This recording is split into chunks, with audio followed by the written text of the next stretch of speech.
この番組はご覧のスポンサーの提供でお送りします。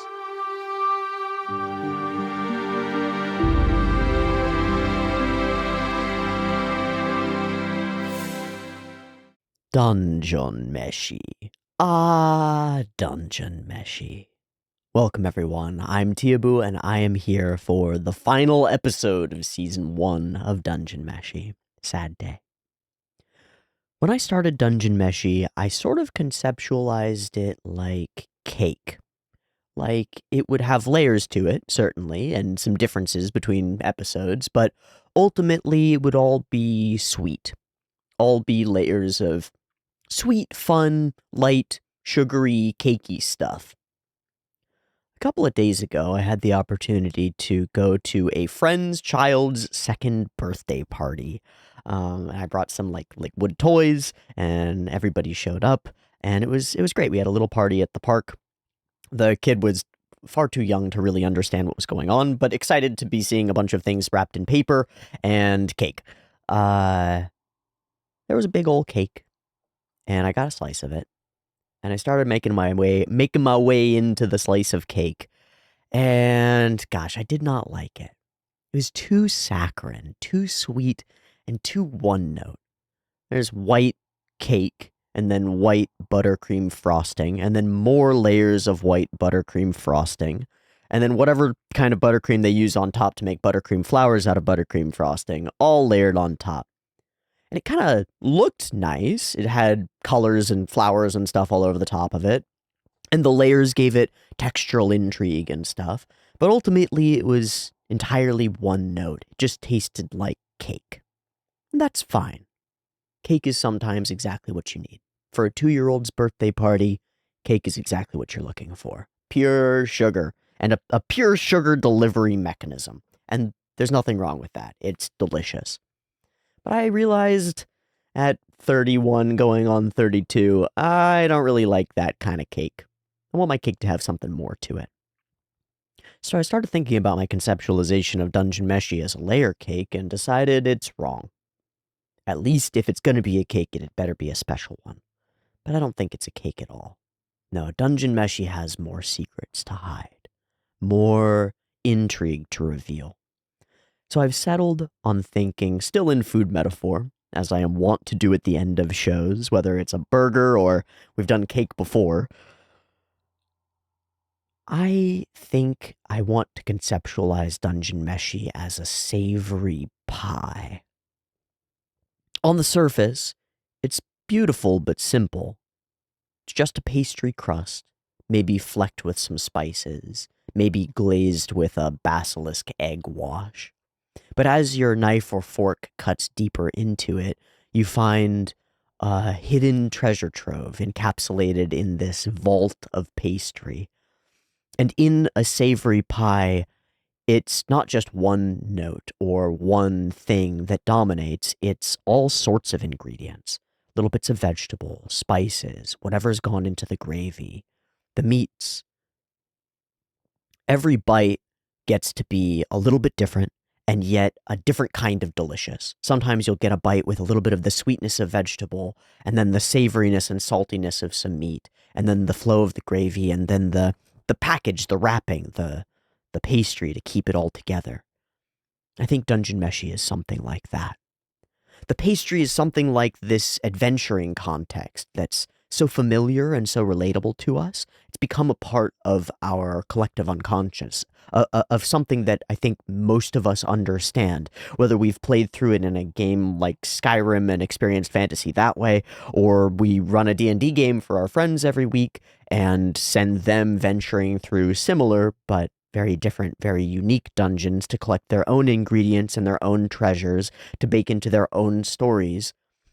I think most people are familiar with the space, and so that serves as a touchstone. You can keep returning to it. That's the pastry. It wraps everything together. It holds everything together, and it pervades every bite. It's hard to get a bite of a pie, or pot pie, that doesn't have some bit of pastry in it. And you don't really want one. You want it to soak, you want all the flavors to soak into that and blend with it.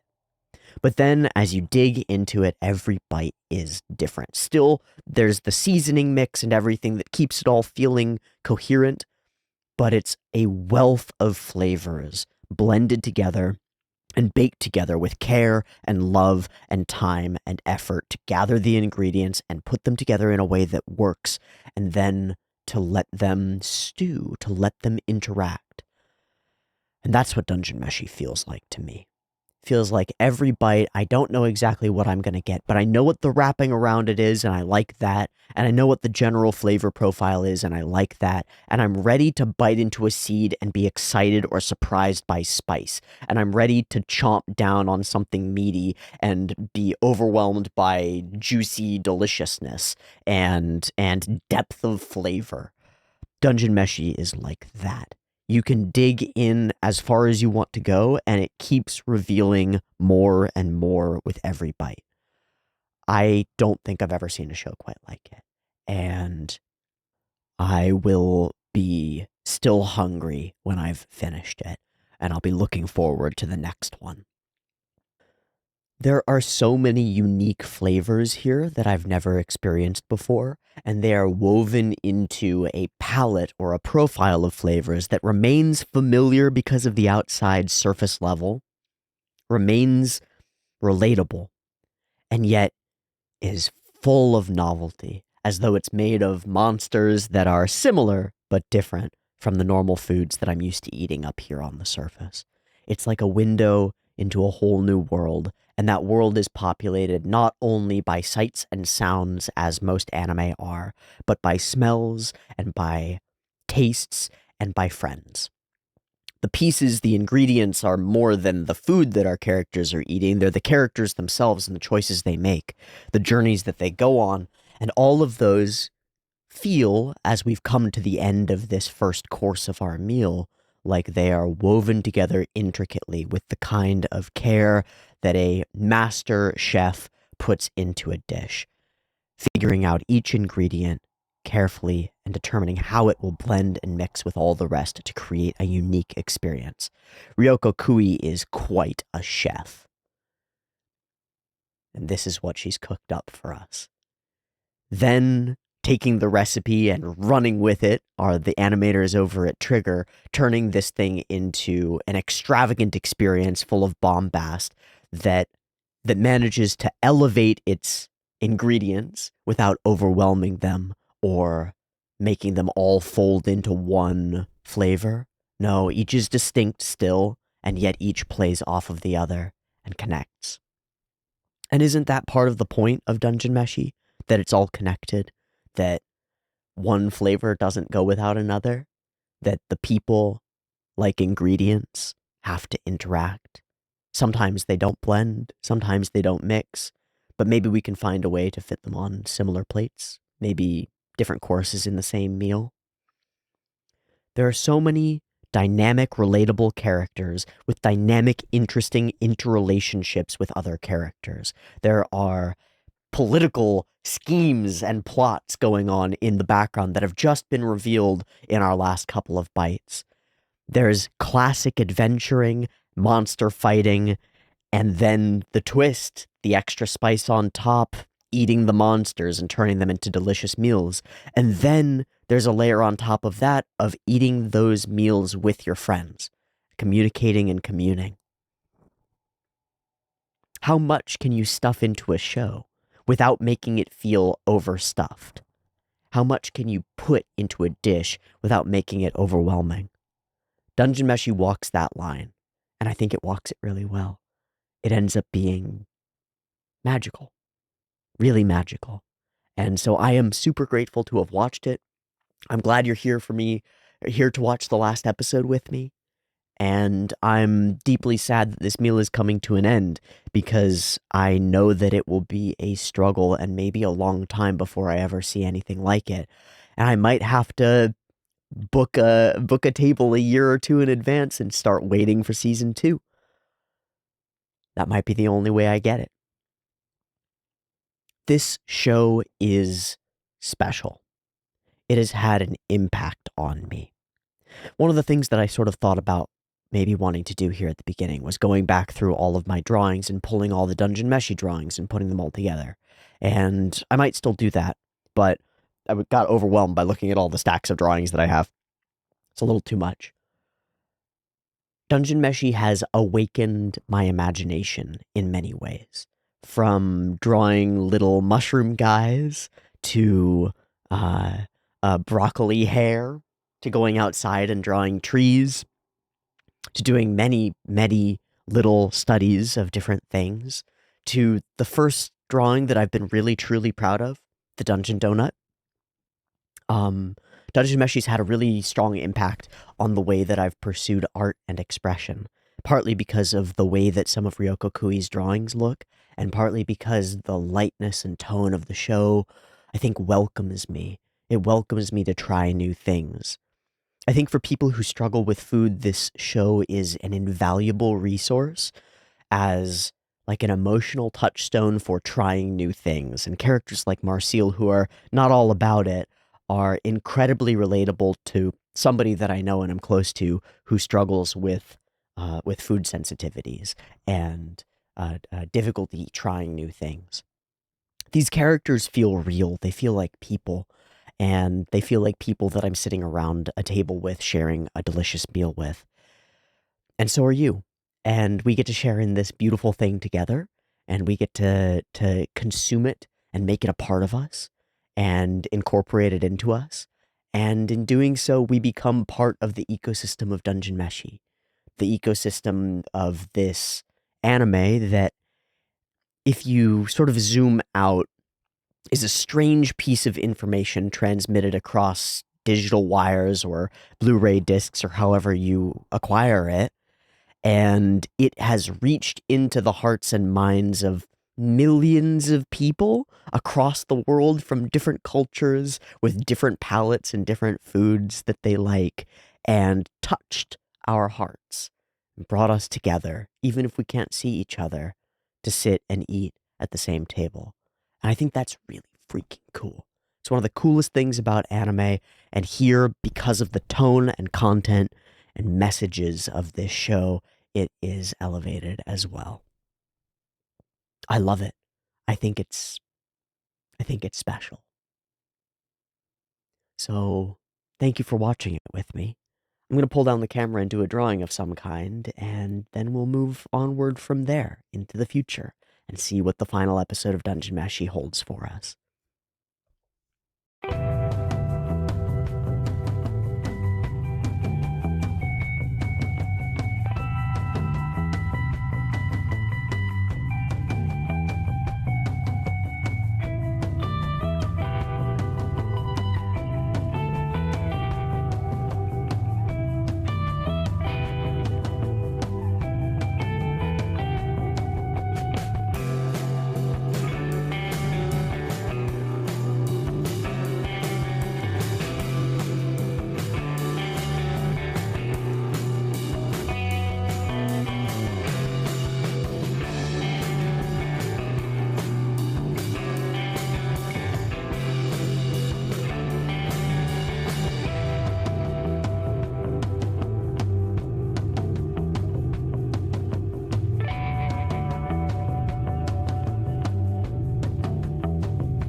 done. That is the most time that I've ever spent on one of these drawings, I think. There might have been one that was kind of close, but I've got an hour and 15 minutes on the timer, which means I spent about a full hour doing this. But I wanted to dedicate some real time to putting this down on paper because I believe that there will be a second season of Dungeon Meshi. And when it comes, I hope that somebody will decide to sponsor it when I make videos for it. And when they do, I will be using this image as the background for the intro for that, I think, because I think it works. I think it fits. I tried to incorporate the lion. I don't really know how to draw a lion, so I pulled up a statue of a lion and did my darndest. He's up there. He's up there. He's doing stuff.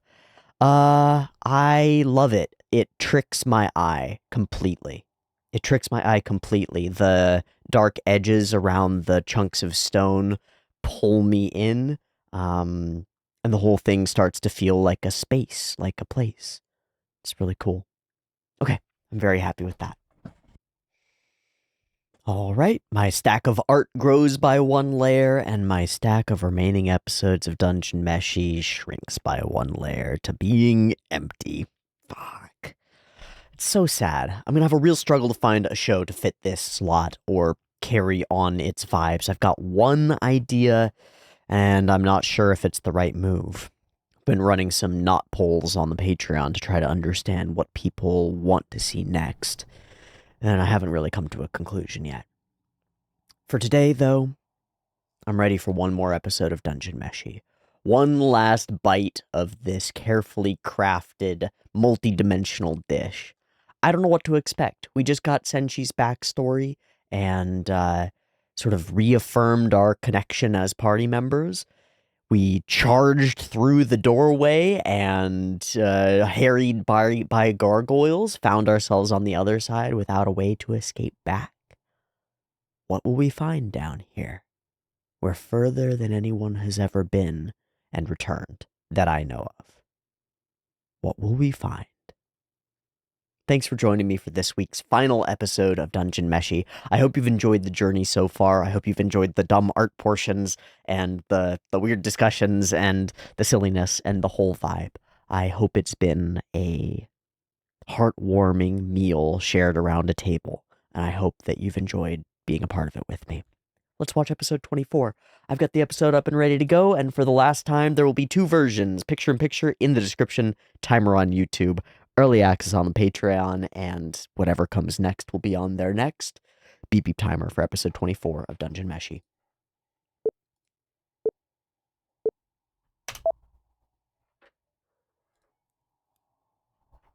I'm glad that we get an OP. Sometimes in final episodes, we don't get that.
Oh, I forgot that we're still all transformed into other people. I fully forgot that.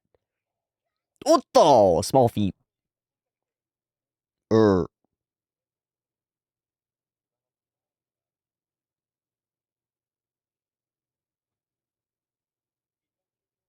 He would have all obviously noticed if he was still himself. I forgot. So weird.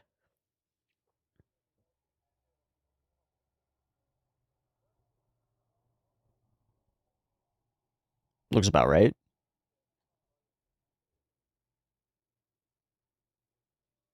Oh, never mind.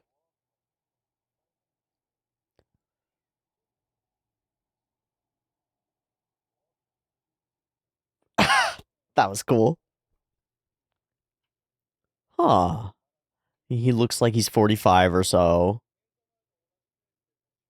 Oh yeah, do you age like a human now?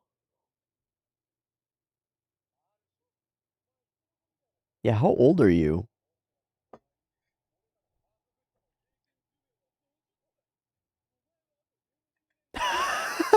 He's having fun dangling this over her.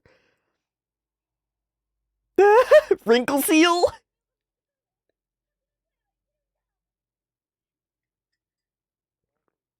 Very rare.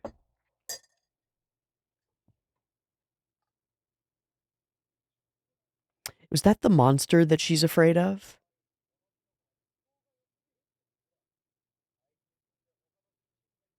Yeah. Yeah. Oh. Oh. Let's hope for number one.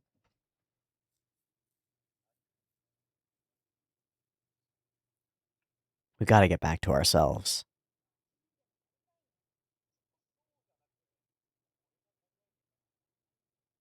Transform her.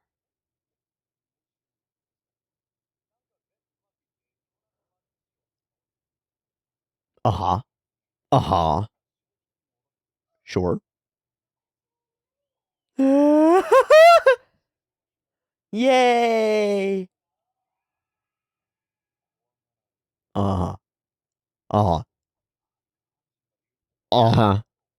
So maybe we transform her.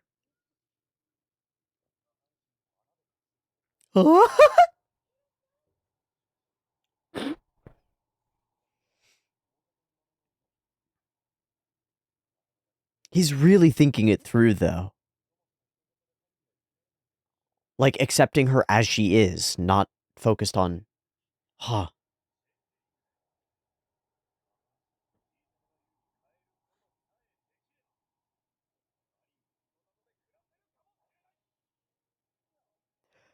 So bass-ackwards. Oh?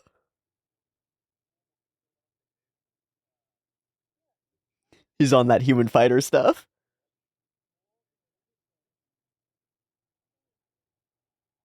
Oh, it's the halfling smell, halfling senses.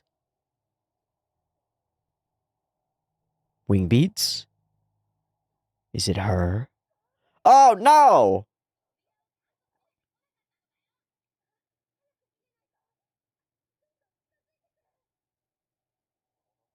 We can't just keep running.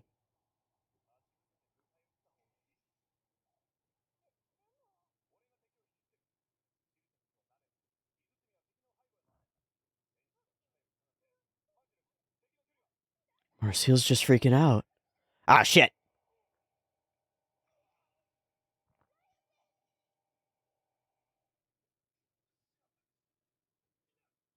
Kensuke!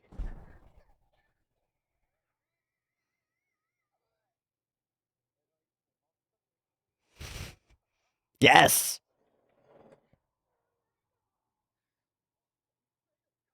Oh.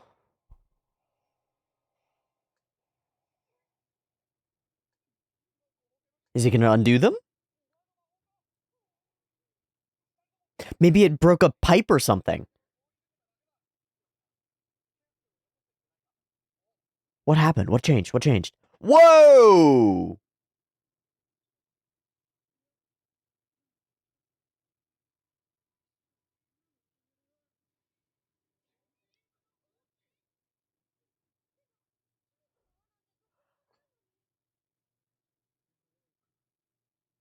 Huh? We're the mushrooms? Wait, what?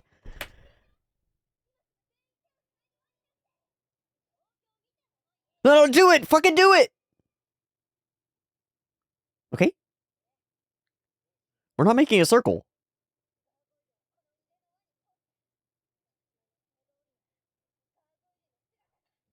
We are the mushrooms! Become the food!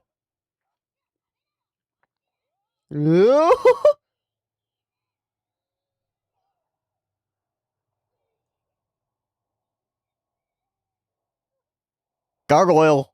Fuck! Lots of lovely little cuts all sprinkled through this. It feels like a step up in little places.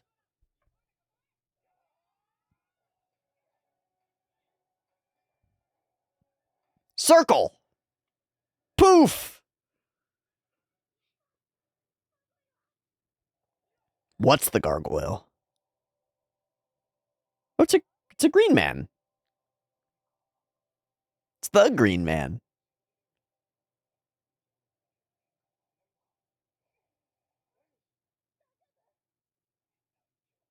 Dwarf stuff. Uh-huh. Alright, we gotta get this other one.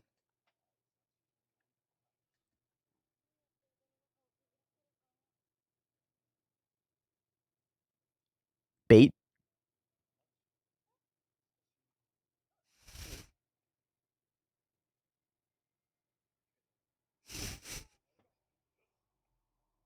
What? Okay.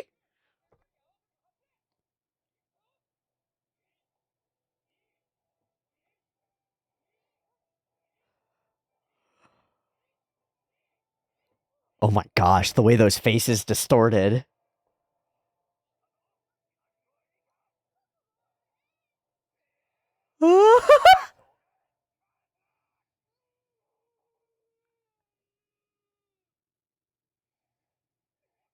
Okay. Oh, good. Good, good, good. Where's the water coming from? Why did Kensuke turn into an evil sword? Oh, they were just covered. Oh. Where's the water coming from? Huh.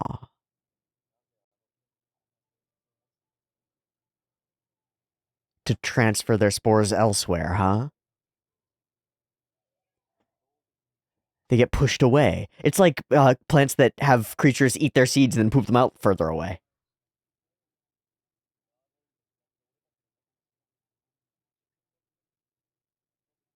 Brilliant. That's so cool. Mochida.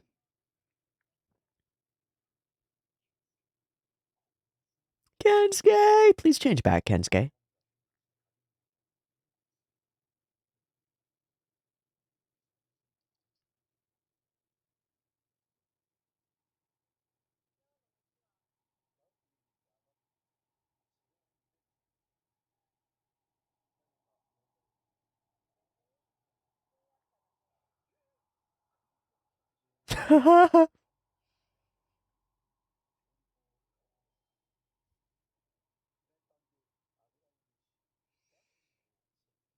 Yummy. Yeah, put clothes on. Mmm, crispy dumplings.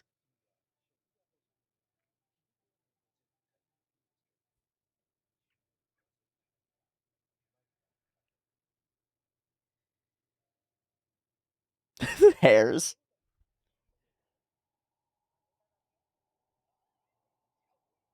Not enough, huh? Sauce. Oh.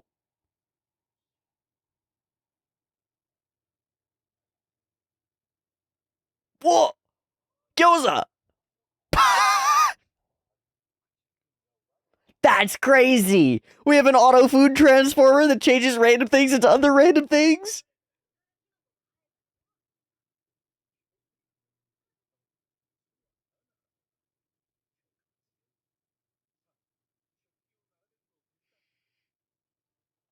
We gotta take that thing with us. What's in them? Are they desserts? What's in them? Oh!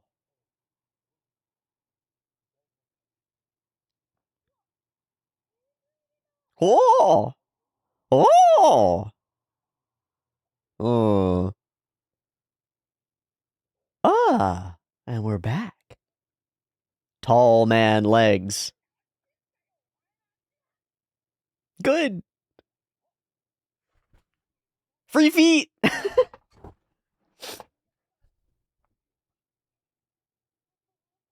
Oh, sad that Senchi's not back. Or that Senchi is back. I'm glad though.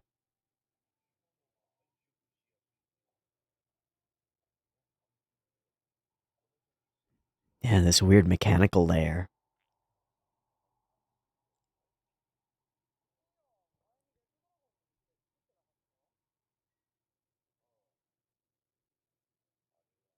They folded back into the goo. Ooh. He didn't change Kensuke.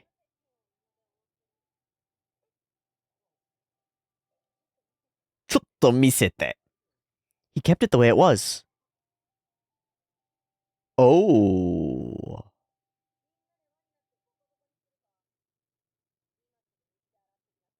He kept the mushrooms. Is Kensuke back to normal? Kensuke's back to normal. Okay, thank God. Kensuke is important, dude. Whoa, is that a rail car thing? Are we going deeper? Dude, that's a trolley. That's a fucking trolley. Ah! Mechanical stuff. It's got nice seats. Oh, for sure. Ooh, here we go. Welcome to Mr. Bones' Wild Ride. It's automatic. Welcome to Mr. Bones' Wild Ride. I want off Mr. Bones' Wild Ride.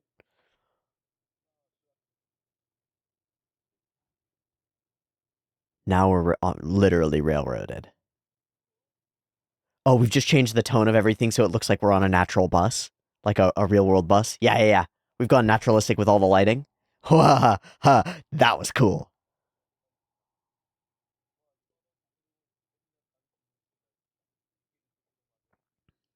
How far down can it take us?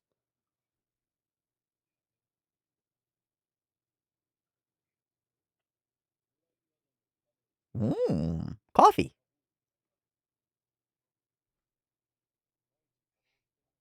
Oh, he drew his own magic circle. Oh.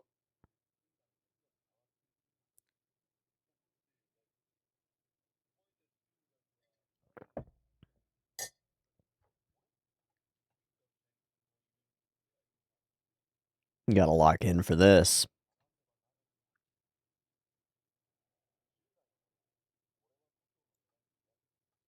Okay. Okay.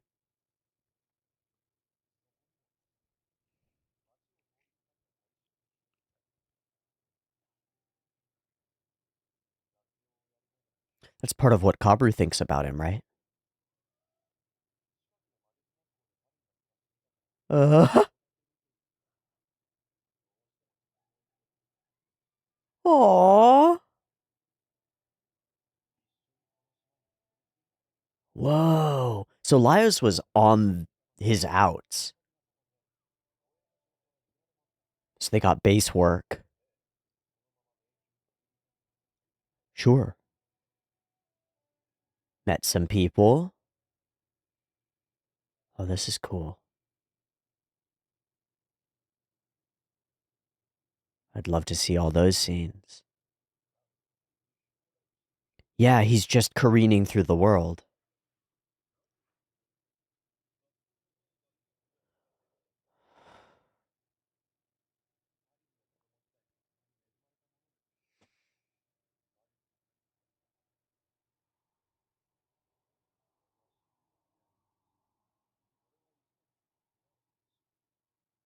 Left her alone.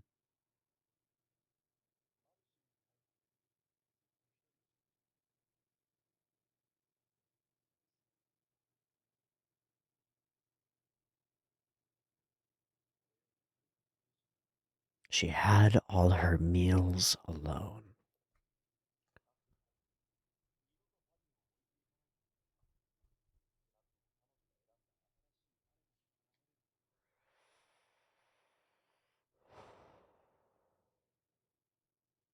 Oh, Marcio.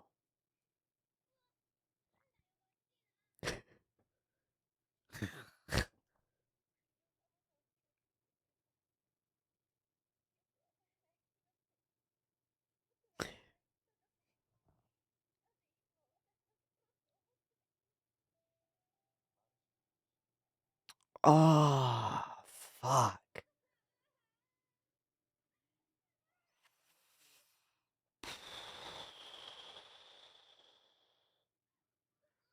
Oh, Izutsumi was just about to reach out. Oh, what a step. Yeah.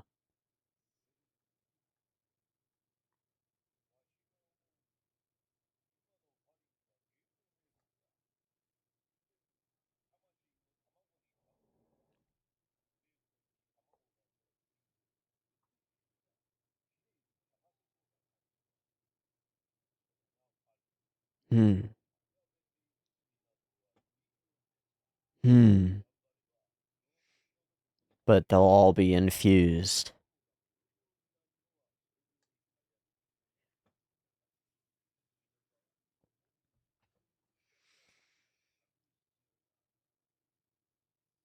One's chemistry and the other's a band-aid. I don't know. I don't think so. I think their souls are blended a little bit.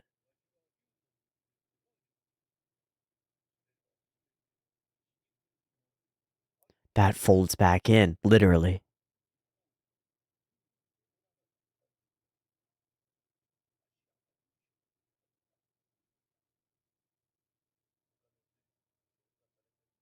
We can eat all the dragon parts of her. Whoa! Digestion, things stay alive because they join something else's life.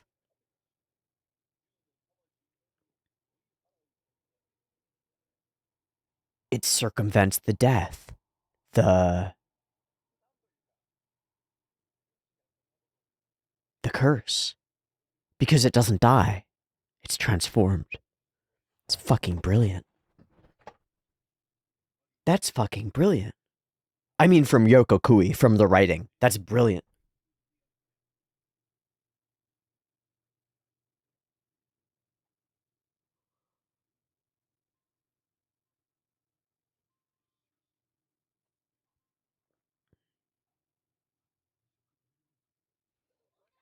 No, he's right though.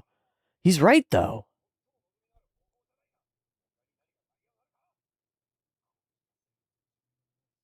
It's one of the core themes of our whole show, and it just gets revealed like this. It's incredible.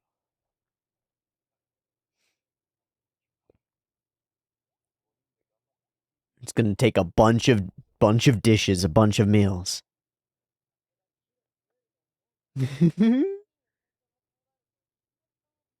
No. Yeah, you gotta share your meal.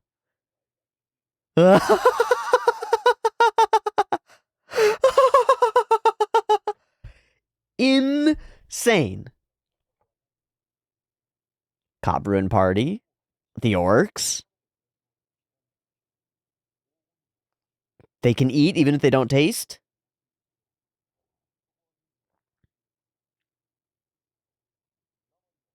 The other parties. Maybe the old gold peelers. Kavru. All the connections fold together and become useful, literally utilitarian useful. This is fucking brilliant.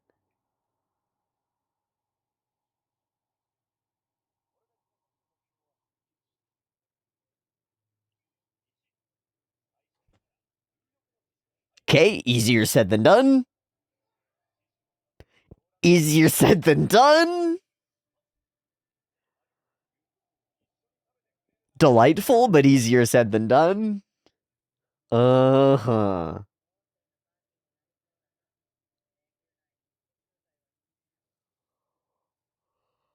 Oh, yeah.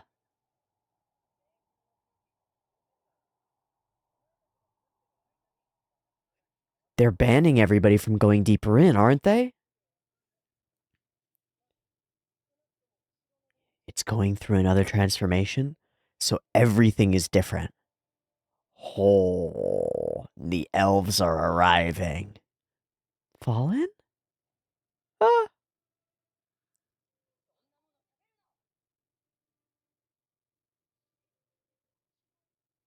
Oh.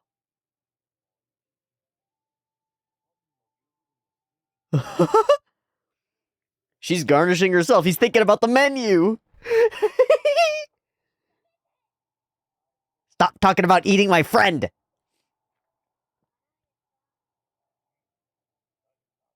Of course, it wouldn't be an episode if we didn't end with that. Uh-huh. Eat to transform.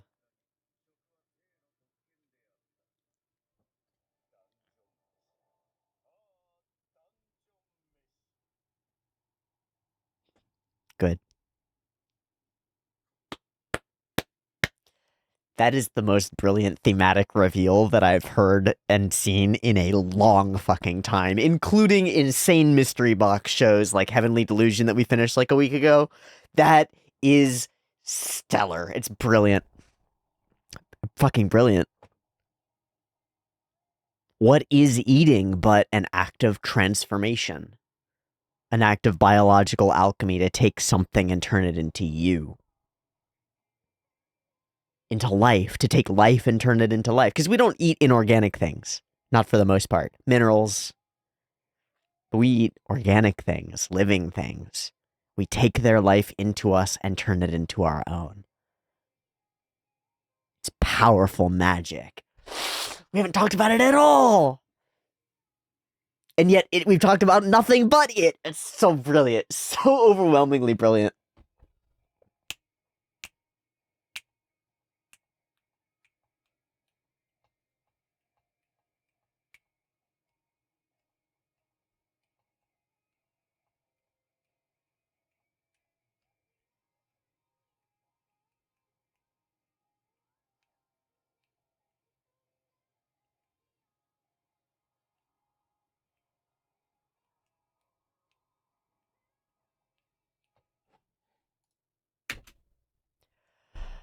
And thus ends season 1 of Dungeon Meshi. We made it, y'all. 24 episodes down, and not a one of them that wasn't deeply enjoyable and a whole bunch of fun and delicious. A lovely meal to share, and here in this last episode, I think we highlight that. This episode bounces around a little bit, and each place that it rests highlights a core theme or core feel that's been woven throughout the rest of the show, and a couple of them it brings from implicit to explicit in a way that strikes like epiphany, that feels like revelation, even if it should be obvious, because the characters are coming to these realizations and we are at the same time. They strike with the force and weight of epiphany. I think it's incredible. I think it's really quite incredible.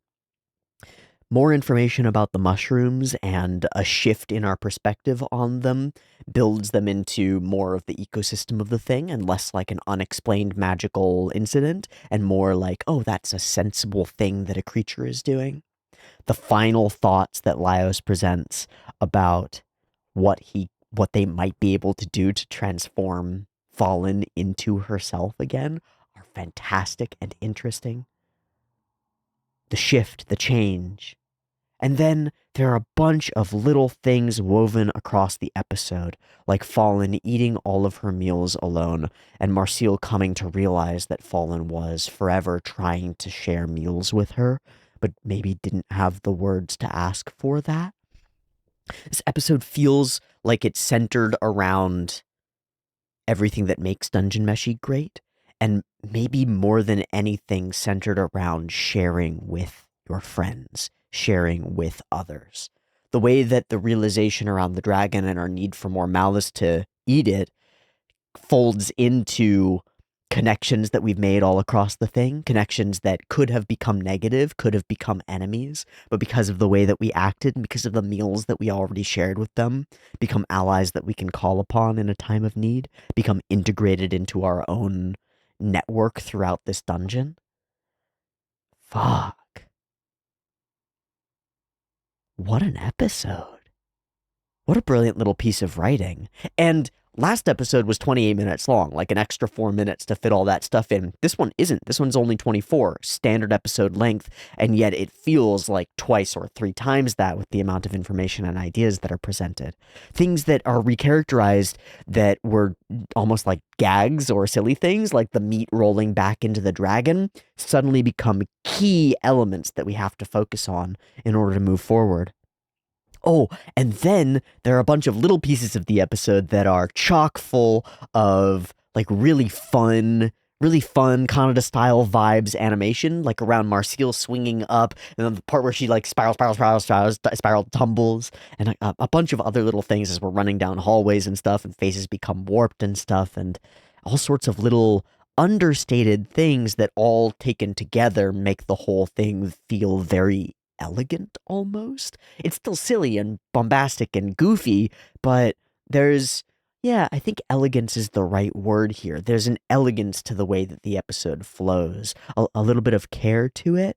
Those Canada style scenes feel a little bit more carefully put together and a little bit less sort of sketchy and crazy and wild. It feels like this episode had more time to cook, if that makes any sense. Whoa. Let's go through it. Let's highlight anything that stands out as we move through. So we return to the underground, the grates in the floor, and our first focus is on the transformations of our characters and the way they feel not like themselves. It continues to build a little bit of seeing each other and understanding each other into things, especially as we come around to like lifespans and the fear around that, and brings back other things like when Marcille is faced with her own potentially shorter lifespan, she sees the monster, the accumulated multi-monster from her dream, and it overwhelms her for a little bit. Or listening in with Marcille's senses to hear things. It's cool.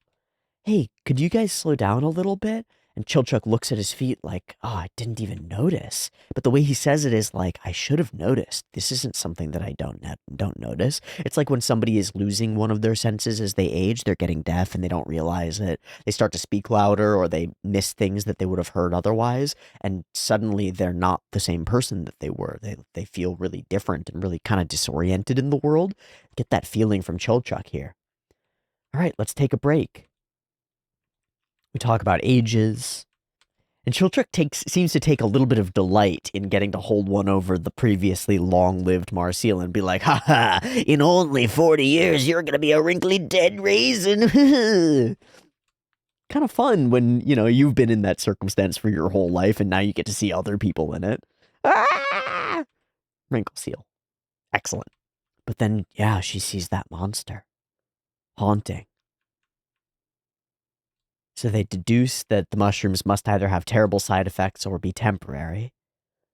And we hone in on exactly what Laios is thinking about. Any kind of transformation magic, any kind of flesh manipulation has got to be like priority numero uno for Laios because it's a chance. It's a chance to save his sister, to untangle her from this mess that she's in.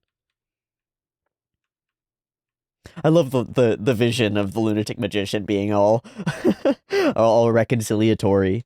Ah, what have I been doing? Oh, oops. Ha ha ha ha ha. Wait, let's hear him out. And of course he comes up with all these really silly ideas that kind of wouldn't work and don't fix the fundament of the problem, but he's trying to come up with anything to save his sister. So maybe the mushrooms could convert her into something else. Okay, so I saw a Komodo dragon, velociraptor, very scary. Witterm. She might be over. Ah! I also have a wish to transform. Tall men are just so unremarkable and dull. I think this is just like a human fighter joke. I think that's all this is. But it interests me that even Laios, who's kind of this heroic figure who strikes me not overconfident or arrogant, but as somebody who's pretty comfortable in his skin, wants to be different. Maybe wants to be more like a monster in some ways, or at least have some uniqueness to him, to be a dwarf with a sturdy body. Of course, being a tall man is not bad. And speaking of uniqueness, Marcille starts to hear something. It's probably dwarf relics. No, it's something else. Gargoyles. So we've got to do something. We've got to ambush them. They go to steal Kensuke. Kensuke gets threatened a bunch of times in this episode. Okay, here's a little fumbly Marcille moment that I definitely want to see. She gets clonked by Laios? Yeah. And then tumbles into Senshi, and then is off tumbling around with separated eyes and... That's lovely. Do you get why the first thing I do is take cover? I'm just in the way underfoot. Yeah, man, I get it. And then through the circle of their hands, clink, and Kensuke changes. I gotta say, it happens a couple of times. I love the way that the spiraling purple smoke spore stuff looks. They're these big, fluffy marshmallows with big spirals through them. I like them. And then the eyes. And Kensuke has transformed into an edgy version. Ah! We are the mushrooms. Oh, this is a good simple gag. Thwack, thwack, thwack. I really like that the gargoyles aren't the same. One of them is like a cow gargoyle, and the other one is like a more classic demon-y gargoyle guy. Like it. So we make a ring, it fails, and Marcille gets impacted by a gargoyle, and then she does this wild spin with her eyes all floating around, very similar to the one before. Are these Igarashi, or are they, I was thinking of Kano. It looks like, I'm glancing over Sakagaburu just to check. It looks like Kano is at least one of them, and it looks like Takuya Saito is one of the others. And there might be another one that I'm missing in here. Okay. Ichigo Kano was definitely who I was thinking of with the big eye spirals, because of similar work through Little Witch. Oh, and the little snot bubble. Poof! And yeah, it's a big stone thing. On to the other one. So they take Marcille, and we swing her around, swing her around, swing her around, until we can swing her up to make a big circle. In this moment here, they swing forward, and their faces become so interestingly warped. What? As they sort of pick up steam, they move faster and faster, and become more and more distorted. Whoa, whoa, whoa! I think this whole cut is Ichigo Kano. Lovely. Ah! Poof! And they've done it. Now I understand why those mushrooms have this characteristic. Why did they work the way that they do? It doesn't really make sense as a biological thing, and now it does. As weird and as sinister seeming as they are, they're just doing an organic thing. They're just trying to pass on and spread their spores further. You just happen to be a vehicle for that. One that relies on ostracization, relies on groups of creatures kicking out the weird one so that it wanders somewhere else and spread the spores somewhere else and dies alone. Incredible. A great idea. Another one for the books of like Ryoko Kui coming up with incredible, interesting fantasy explanations that feel like mundane real world explanations for things. I think it's awesome. Let's prepare a meal. I thought that the lesson here was that you can eat the same foods and just a little bit of a twist to it makes it more palatable or more fun, but that's not quite the lesson here, or if there is one at all. She's not down for the fried dumplings anyway. We have to do some magic transformation to turn them into interesting things, and then we run up against an interesting conundrum a little bit, because consistently the struggle has been getting people to eat new things, and this is one of the first times that we've struggled with eating the same thing over and over again, and a new thing is actually cool and better. That's what we end up with. We end up with a whole bunch of unknown mystery box chocolate style dumplings. Some of them have cheese, and some of them are sweet, and some of them, you never know, they might be disgusting. But we like that better than we like eating the same dumplings over again, or at least Izutsumi does. There's something there. There's something interesting there. It's like a a change to everybody's willingness to experiment with all of this. It's interesting. I really wish that we would take that damn statue with us so that we could pop random foods in it and see what they transform into. Really feels like it's gotta be something that we do. So our whole episode, for a couple episodes now, has been focused on transforming creatures but maintaining their soul's stability, transforming their physical form but maintaining who they are on the inside. It fits with Izutsumi, it fits with the big mushroom transformation, and now we fold it into Fallen's own transformation and our desperate quest to get her back. Fascinating how it all folds in, and yet up until we get to the trolley and really talk it through and Laios surfaces what he's been thinking of, it still doesn't hit as Epiphany for me. It still doesn't all come together. I'm intrigued by all these separate elements, but there's no part of my mind that sees them really blending together. Not until the end of this episode, and then it all clicks. Ta-da! They kind of look like candies or sweets or like taro filling or things. It's like a mystery box. And after a meal, a bath, everyone turns back to the way that they're supposed to be. The temperature is conducive to creature reproduction, Senshi says.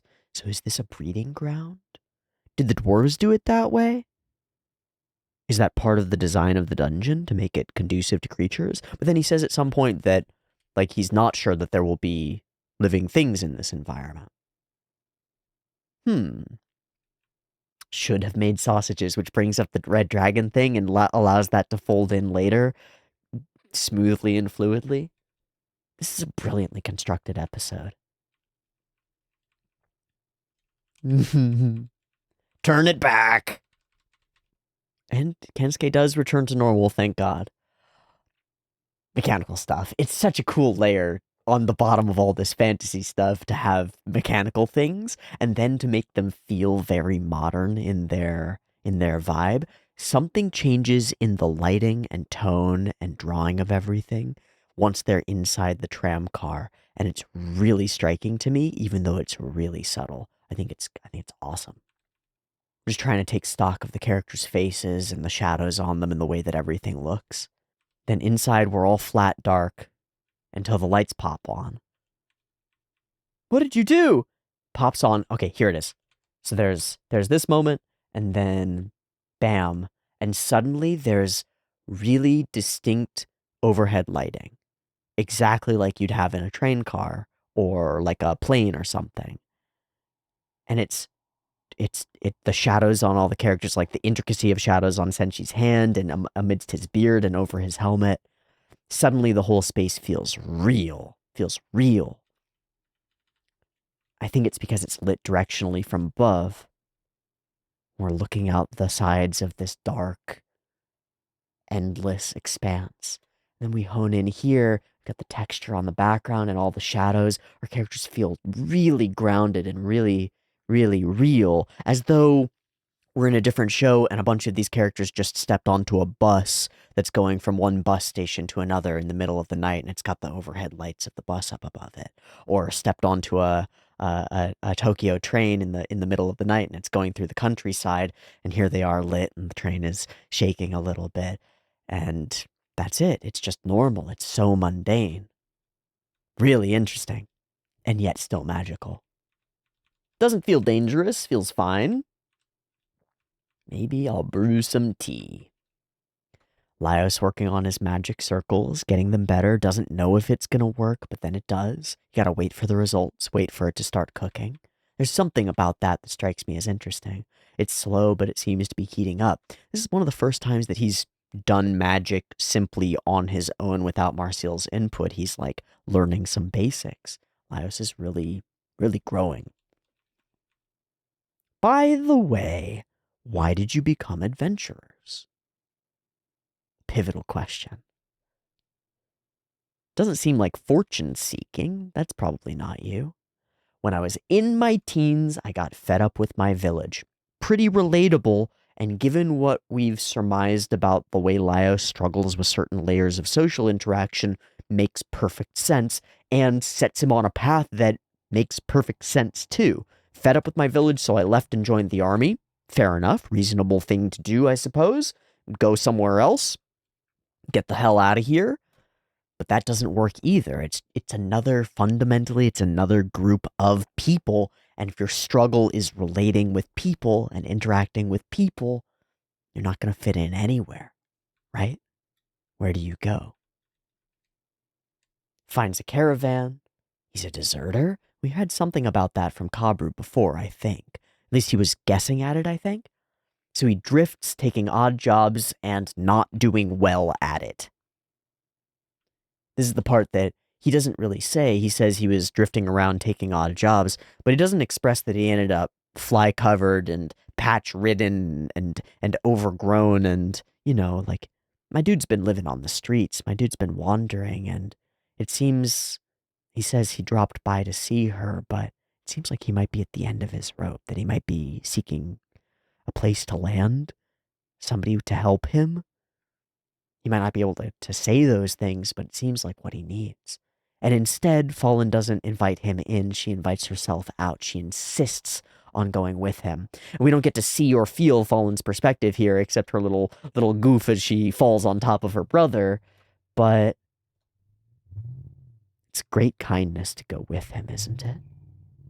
And perhaps she hasn't been finding herself in a place of connection either. She's been connected with Marcille, but she's distanced and kind of ostracized by everybody else in the magic school, right? We got some vibes about that.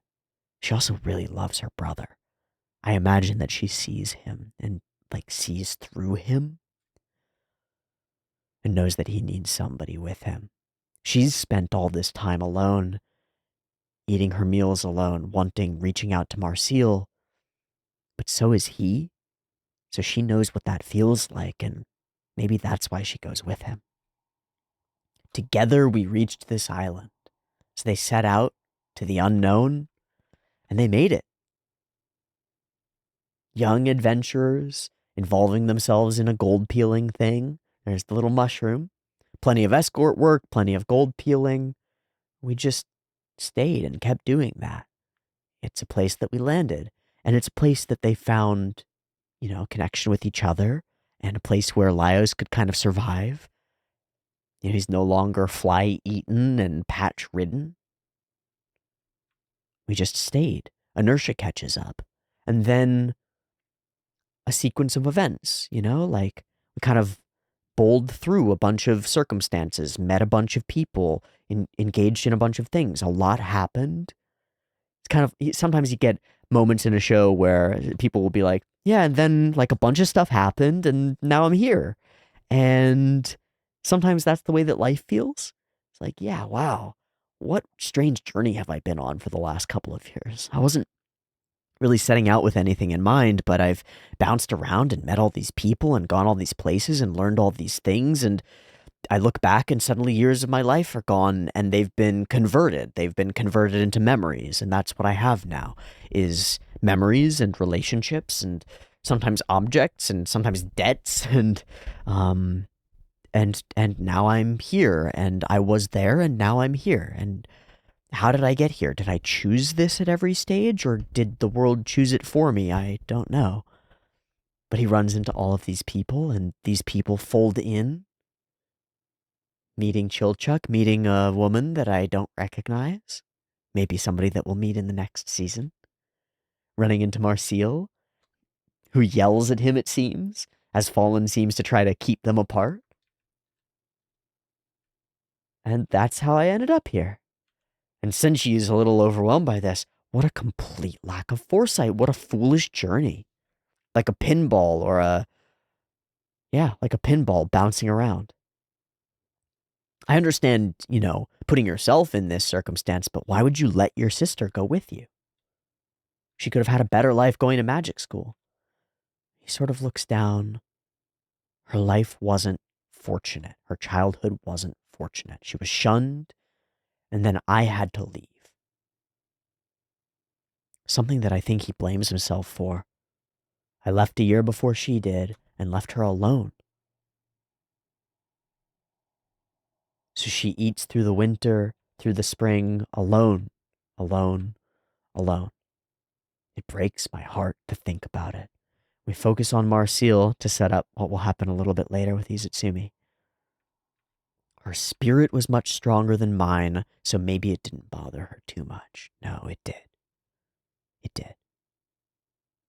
But that statement, Laios hasn't said it explicitly, but that means that it bothered him more, right?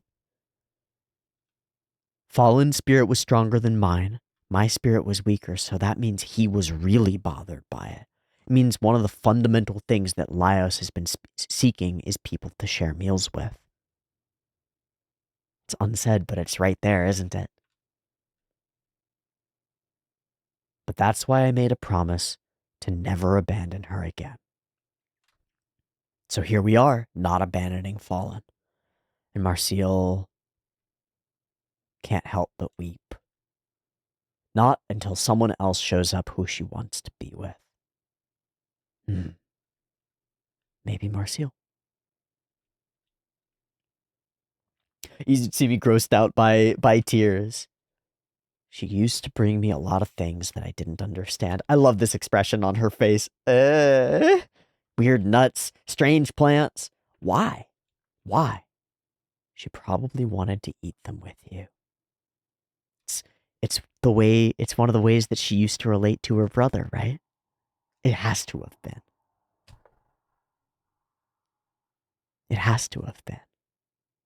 And so she's trying to take the way that she's connected in the past and connect it to somebody that she cares about in the present. Izutsumi freaks out and pulls over and is like, I guess this is what people do, is co-regulate through physical connection. She doesn't get the chance because Marcille just throws herself at her. She's so overwhelmed. But then she turns to an embrace. Aww. Huge growth. Huge growth. I can't wait to share meals with her again. Yeah, you'll be able to soon. Then she talks about bacon and eggs. Maybe she's not a soul egg omelet all scrambled up together. Maybe she's more like layers. Maybe we can separate these things from each other. My thought, when you've got this bacon on top of these eggs, is I know that 4 out of 5 times if I peel that bacon off the eggs, the very thin layer that preserves the yolk is going to peel off the back and the goop is going to drop out the bottom. We don't want that to happen with Fallen. So, the metaphor has complexities to it, but let's move on forward. Perhaps we can peel them apart cleanly if we try. That's Fallen. Izutsumi's more like a mixed thing. We might be able to change it, but the egg is probably going to get broken up as we do. We'll need a more careful and complicated approach. But perhaps we can change Fallen back. It's not so simple as just cutting her from her dragon half. So Senshi tells us about the dragon meat, preserved. And that which was preserved turned back and merged. But some of it didn't. The part that we ate. We converted it. So the most powerful thing in this dungeon might be the curse that locks souls in the way that they are. But there's one force that can battle against that. The force of your stomach. The force of digestion. Because it takes things and turns them into something else. Like the dungeon cleaners taking objects and melding them into stone. We eat monsters and turn them into life. We take living things and convert them into something else. So if we eat the parts that are one thing and eat all around the egg, maybe we can leave just egg behind. Not boiling it off, not centrifuging it out, but eating our way around. Brilliant. It's a fundamental force that's woven in from episode 1 all the way through to the present, and yet it has never been explicitly stated in a way that would lead to this conclusion, which allows it to strike, I've said it a couple times now, with the force of a hammer of Epiphany. Meat that has been digested loses its identity. And yet it also influences the creature that consumes it. It folds into your own life. Without that principle, without that property, the whole cycle, the whole circle, the whole ecosystem could not be. Everything that eats something else relies on its ability to turn that something else into part of itself. And so do we. And so do we. It means that everything is bits and pieces of other things, but it means that the fundamental force that converts them into stable forms is eating, is consumption. That means in the to eat or be eaten, to eat is to incorporate and to transform things, to perform great magic, a kind of digestive alchemy, and transform things that are not you into you, one form of life into another, and that circumvents the soul binding, because the soul is still there. It's just different. It doesn't leave. It doesn't die. And that means that nothing really dies, does it? It just changes into something else. Whether you're buried and become food for bacteria and microbes, or left out on a rock to become food for the vultures and crows, everything that is a part of you becomes a part of something else and lives on. So how can you die? That only works if there's this separation of soul and body, if these things are truly separate. But if they're woven together, if flesh and being are part of the same thing, if form and shape are defining characteristics of the being that inhabits those forms and those shapes, then there is one force that continuously transforms beings from one form into another, and that's consumption. Death without death. Death to become. And then there is no death. There's only the cycle. There's only what you take from it and build up within yourself and transform through your actions, through your biology, and then through your doing into force in the world. And there's no dying, because all of the force that's woven into you returns to something else. This is a beautiful worldview. It's a beautiful worldview.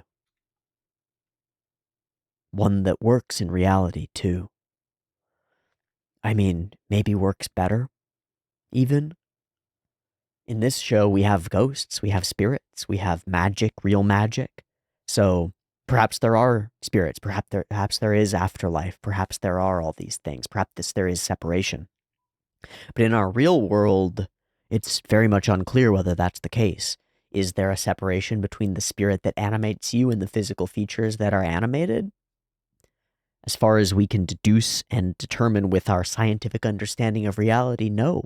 No, there is no difference. The form, the cells, the material, the raw essence of you, and the structure that it holds is you, as far as we know. Now, there are people who will dispute this, and there are lots of opinions on it, and it's one of those things that you can hold any of those opinions and be as close to right as any of the others, because we don't really have the ability to prove or disprove the existence of a thing. But we don't have evidence of souls or spirits. We have the physical remains of people, and they are animated in life and not animated in their death. And yet, even in their death, they move forward and contribute energy, resources to other things. In a way, their life goes on. They are converted into millions of tiny little lives that spread out through the world like fungal spores or dryad seeds. Perhaps to be scattered across the earth and bloom in various forests and groves and glades. Perhaps to blossom up into flowers and pods that somebody will go and pick one day and make tea out of. Those resources, that spirit, if you will, never dies. How could it? Energy can neither be created nor destroyed. Matter can neither be created nor destroyed. So how could the energy of a living thing be destroyed? It's not. It's dispersed. It's transformed by millions and millions of tiny mouths into millions and millions of tiny lives, and folded like the dungeon cleaners do with broken bits of rubble and anything out of place, folded back into the beauty of the ecosystem that raised you and contributed its resources to your development in the first place. From the ocean you emerge, and back into its waves you disperse. It's a beautiful worldview. This is the only clear law in this dungeon, where the line between life and death is blurred. So if we eat all the dragon parts, maybe we will consume or drive out the soul of the dragon. I thought you were against that sort of thing. Well, I'm against resurrection, but she's not dead. I will gladly help you release her from this dungeon. Eat the dragon parts, but there's no way we have enough. That's your problem! Consuming a creature you've killed to make it your own. It's what we've been doing all along, but it's too massive. Almost like we need a banquet, a feast, friends, connections. It's a good thing we've made a whole bunch of those as we've delved deeper. It's a good thing that's another core theme of our show, is connecting to people and sharing meals with them. And it turns out that to complete our quest, we need to share a huge meal with a bunch of people. To feed them so that they can contribute to us.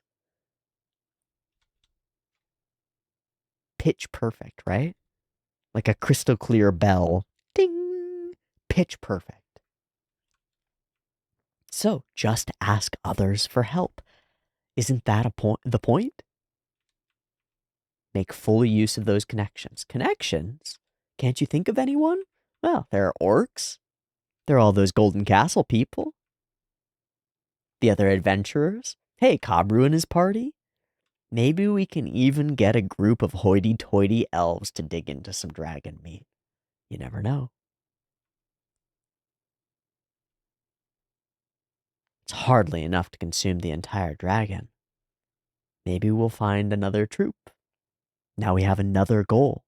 One that folds into our overall goal. No longer is it just incidental that we meet and run into other people. We need them. We want to share a meal with them. We need to share a meal with them. So, here's our plan. This has got to be a video game reference, right? Here's our plan. Release the winged lion. Easier said than done. Neutralize the lunatic magician. Easy peasy, no problem there. Uh-huh. And then we eat the dragon. Big party. That's going to be a hell of a feast. There are no troops inside the dungeon. Because it's being closed? Because it's transformed? I'm not exactly sure on that part. These three are journeying down into the dungeon together. Isn't that interesting? Three leaders, kind of. Narmari's not really the leader of that party, but three party cores heading in together. Do they have the rest of their party members with them? I don't know. I wonder. Why are they returning? I don't know. I wonder. It's going to be an unpleasant transformation for the folks behind us, at least. So they're trying to get in under the wire, and then the elves are coming. Boom. Or are they leading the elves down? Is that what's happened? I'm not sure. They were all waiting outside when the elves were discussing stuff. I'm not sure. And deep down below, we see Fallen, still acting like herself, She's in there. I think that's the point of this scene, is that the childish attitude that is Laios' sister is still here. Don't eat weird things off the floor. Hey, and what's all this racket? Laios thinking about his meal. Stop it! Got too much to deal with before we could do that. So let's prepare a meal. Dungeon Meshi. Eat or be eaten. Eating is a privilege for those who live. Dungeon Meshi. Ah, Dungeon Meshi. And that's the end, y'all.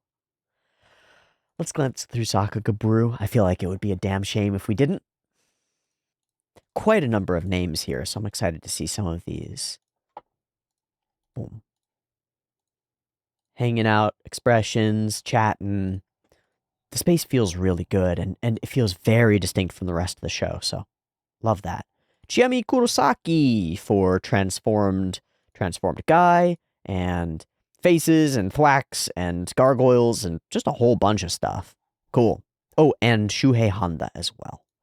This one's artist unknown. We've got gargoyles coming in, got the big smash into the face, and then the crash backward. Probably Yuko Kobayashi, but it's not actually tagged. Goes for the sword. Ooh, and then the big tumble things. Probably Yuko Kobayashi. Okay. I don't know. I would have guessed that this was Kano or whoever did the other ones, but I don't know. Eaten, with the trees changing behind. I really like the way that it changes seasons and then transforms up to spring. And then her little face as she's eating, somber eating, into like looking out the window, looking out somewhere eating. Really cute. Chigusa Kiyota. Beautiful image of Laios in this mug, and it shifts very slightly as he shifts on into it and looks down. It's really cool looking. Oh, and then more reflections and the whole 3-piece plan sequence. Cool. Got goofy little Marseille face, the thwack of the sword, and the big poofs of smoke, which are unfortunately artist unknown, so I don't get to know who did those, even though I really liked them. Atsuko Nozaki and Monster AD Yuto Kaneko. So this is Fallen's moving, grabbing the thing, holding her hands up. Cool. Takuya Saito. This is the big swing flip. Oof. Oh no, it's not the big swing flip. This is the aftermath of the big swing flip. This is the whoosh, big spirals. These are different than the other spirals, right? These are very much two-dimensional.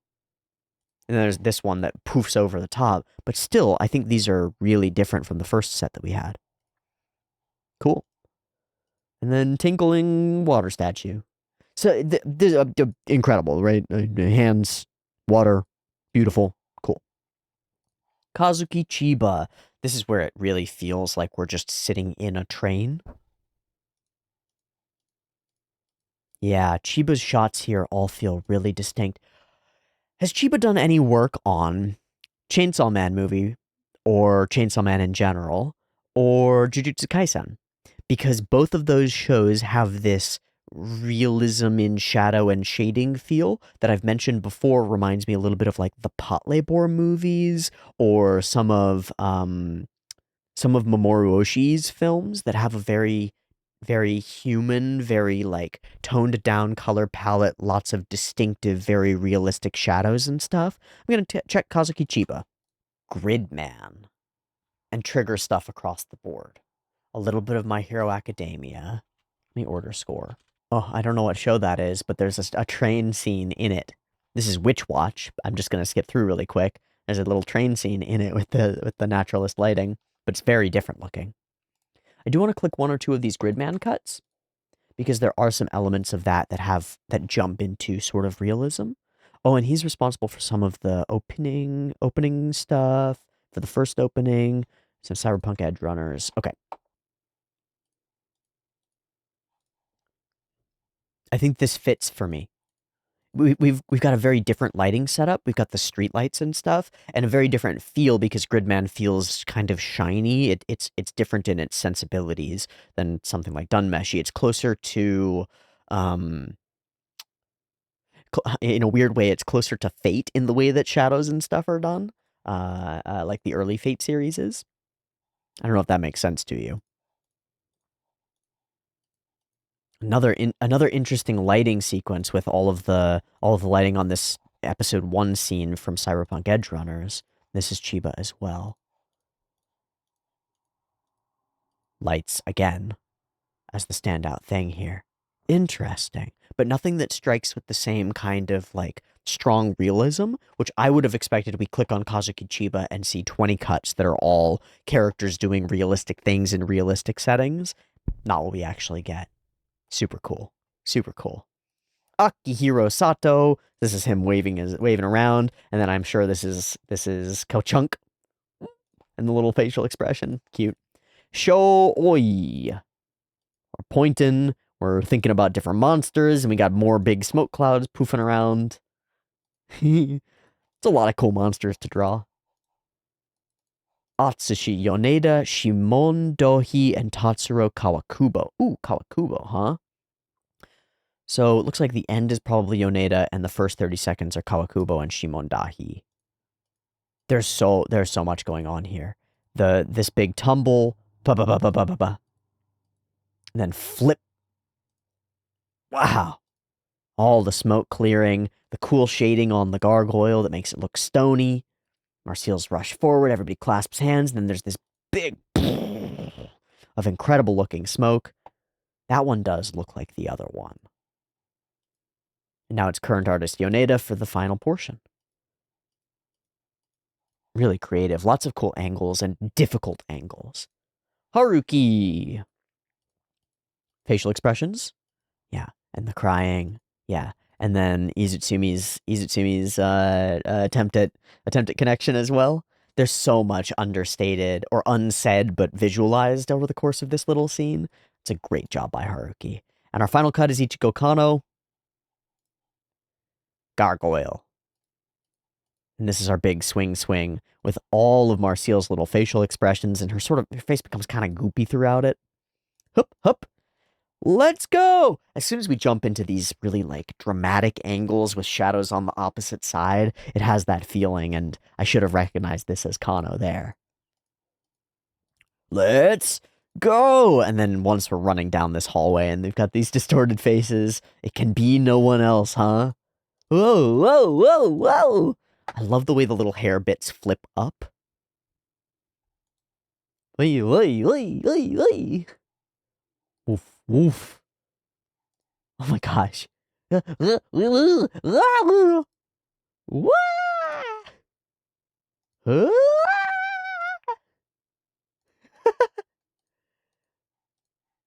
That's so fun.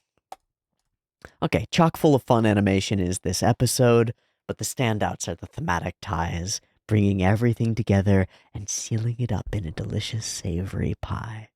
Yeah. Yeah. What a meal, huh?